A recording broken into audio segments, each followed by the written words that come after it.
that ball screen. See quarter scoring right there. Best quarter so far. Excited and hoping would perform well and finish, one in the finals. Especially makukuha mo pa yung panalo mo this way. Ang gandang building block ito para sa kanilang sama. Gonzaga gets it. One jab step and the three-pointer. From that Binyan bench. They were ready to explode. Tangan ng Bataan. Cross-court pass. John Gonzaga. Oh, he puts in a freeze. And medyo kinontrol niya muna yung bola bago niya itira yun. Jeff Santos. The pass to John Gonzaga. Right corner free. Second free of the 7 points. And we're not even done with the third. So Mido, yes. Gets it to Gonzaga.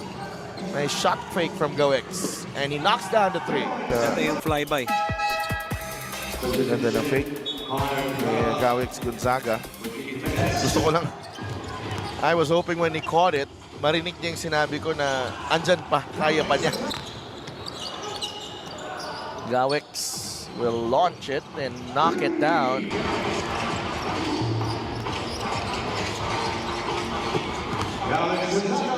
More, maybe even 15 to 17 points per game. He's averaging close to 12 points per game so far right now as we see Sumido not to play for them this season. But I'm sure he will be on the radar.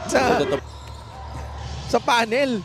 May nagsusumbong. Magtrabaho ka doon. You may OneXBet, the title sponsor of the MPBL. Your choice, your victory. Feel more game. That's where we stand right now. But the thing is, it's a 21-point lead, but it doesn't feel like it. True. Considering slow start nila the first 3 months, basically. Oo. And That was coming off a timeout, by the way. Gonzaga, nice pass to Peralta. Nawala si Justin Baltazar, pero syempre pagkakuha naman nila kay Muyang and their wings. When your number is gonna be called. Exactly. Lalo na players like Miggs na But let's not forget the South Division. Quezon Huskers as Gawis Gonzaga scores. Nueva Ecija on the road. Lalo yun against the Rice Vanguards. Gonzaga